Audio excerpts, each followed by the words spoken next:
الإعلامية أو المؤسسات التربوية مسؤولة، وعلى رأسها مجلس النواب الذي يشرعن ويصوت على بعض القوانين الخطيرة. قانون حماية الأسرة قانون ملغوم ببعض المواد التي تهدد كيان الأسرة.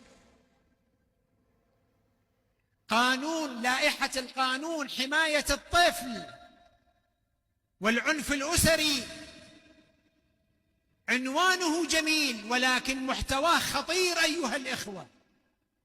النواب أصحاب الضمير والإيمان والإنسانية والدين، احذروا التأثر ببعض السفارات في التدخل في تشريع بعض القوانين.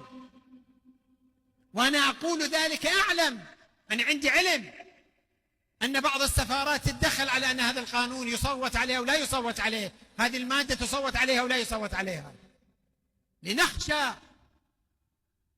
شرعنة